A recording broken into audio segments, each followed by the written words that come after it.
First of all, thank you so much, everybody. This is quite overwhelming, I think, between myself and the two artists that are here. The amount of people who have come, you're great.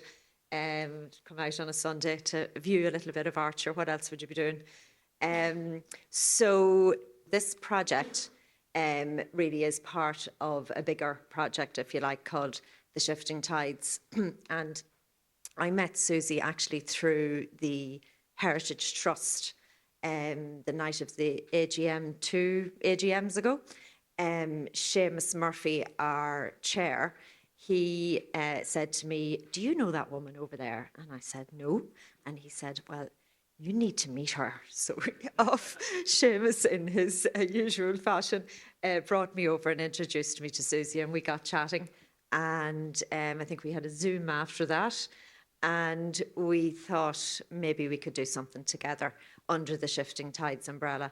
So I think Susie liked the project that I did before this, which some of you would have been at. I remember the faces, which was up on the mountain just behind us here on Barnavave, where I asked, I think there was about 8 artists to make some work in response to the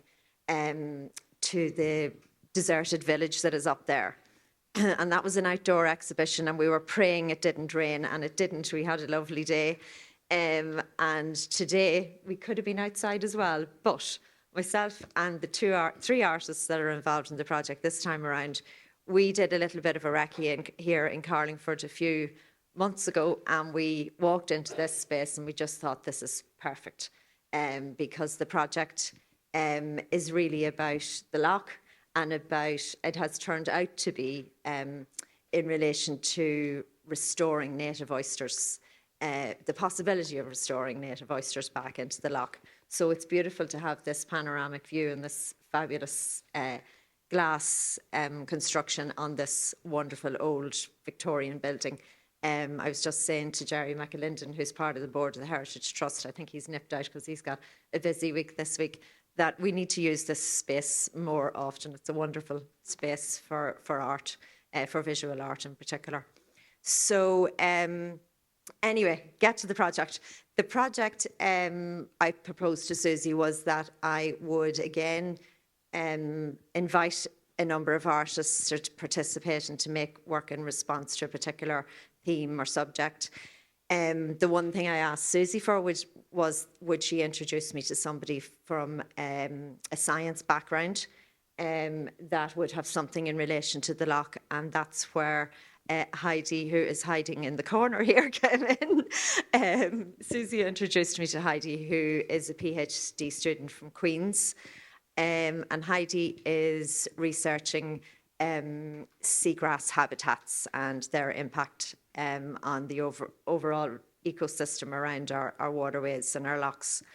And I spent a lovely day with Heidi up in Strangford Loch on a field trip, and she demonstrated to me what she did for her research. And we went, it was a really misty, murky day. We went for a coffee afterwards and we started chatting, and she was explaining to me that when she takes the sediment samples from the loch, she takes them back to the lab and she dries them, or gets them dried at really high temperatures into a lovely powder form where they can analyse the amount of carbon that the sediment is holding.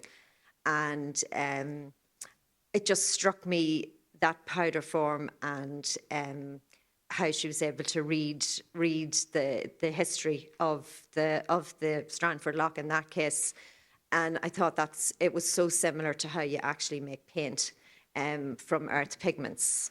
And that kind of just sparked something for me. And I thought, right, myself and Heidi really will be able to work together on this. And we've had great days out since. The next bit was, who were we going to work with? What group of people were we going to work with? And I did a lot of conversation, I suppose, a lot of phone calls and Zooms and stuff with all sorts of agencies who worked north and south of the border. And that was a really important part of this project, was that it included people from the north of the loch and the south. And I got great help from Bord Ischewara and all sorts of other agencies.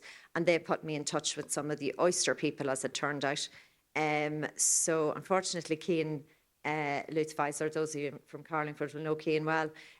He's Carlingford oysters, and you've enjoyed some of those hopefully earlier on. He is away like everybody else. I think we're the only people in the country who are not at Electric Picnic. Cian is away to Electric Picnic.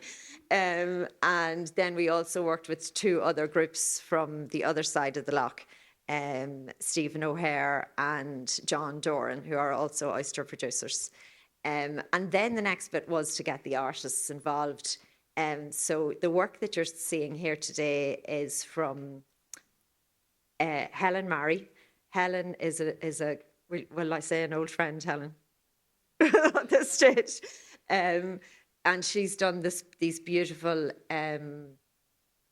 stained glass pieces, and she's used driftwood from the loch to really, I would call them like a deconstructed stained glass type of pieces. And she's got a lovely little piece at the front there with some driftwood as well and some wire sculptures. And this, as my daughter said when she was looking at the little brochure we have, is really a departure, I think, for Helen from the work that she's been doing up till now. So, and I think that's going to maybe, hopefully, evolve into something else. And then Fiona Kirby. Fiona, I've admired Fiona's work for years, and I suppose it's in recent times that I got to know Fiona, and I asked Fiona would she get involved because I really love her work. And these beautiful pieces that Fiona has made along on the bench here, and then the little piece behind you there, Sarah, of the pearls, that she has used seaweed and made some glue from Carrageen moss seaweed as well, and used that to attach things to, as Fiona says, you know, everyday things like a knife and fork, and made these lovely little vessels. So they're beautiful work. In the corner there is Declan Mallon's lovely recordings that he's done, and they're really part of. Declan is in Sorrento. He's not at EP. Declan has been doing some recordings of local people around Carlingford, Omeath for years, and Declan is a real character, but he's a real listener, and he captures really some lovely interviews. So you can maybe come back later. We're only running until Wednesday, but you can come back and have a listen to the recordings that he's done, and they're all in relation to shellfish, the loch, seaweed, all those type of things. And he's just curated those especially for this show. And then in the other corner, there's some of you might have heard some weird noises. Karen Power, who's part of the Shifting Tides project, so we have that piece on loan from Karen. She wasn't part of our bigger group.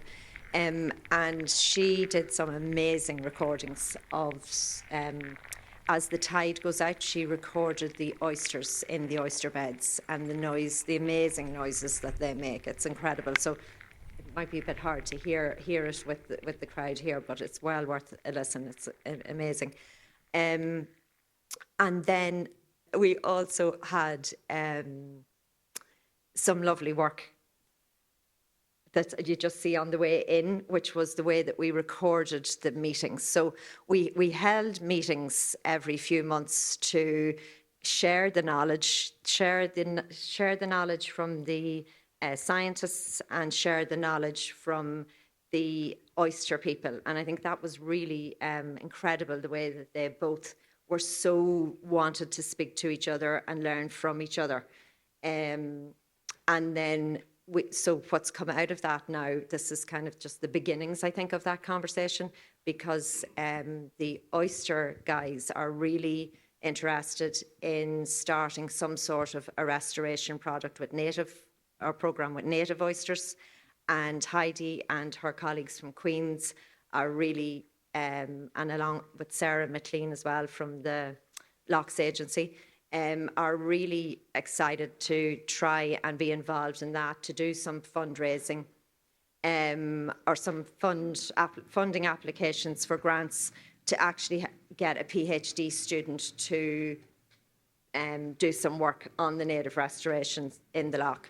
So Anyway, last but not least, I think mostly on the walls is my own work, along with this vitrine in the middle that I really put together as part of a kind of just to, I suppose, that to show people how the research that we did and what kind of things we looked at. There was, you couldn't get it all into the vitrine, but we've had a lovely journey of discovery, and I just want to thank Susie for the opportunity. It's been great, and the support that your organisation give. The other people to thank is the Heritage Centre, the Heritage Trust, and everybody who works in the building, and Peter and Derry, who were very good at helping us here to hang the show. We can't do that without them. And then last but not least, we have the lovely food from Jennifer from Kitchenetta Catering. Jennifer has been with us throughout this process at all our meetings, and she's given us beautiful locally sourced seafood, which has been a really important part. Hello, has been a really important part of the sharing of knowledge and sharing of food and sharing friendships has been a really important part of the project. So that's it. Woo. Thank you. Enjoy.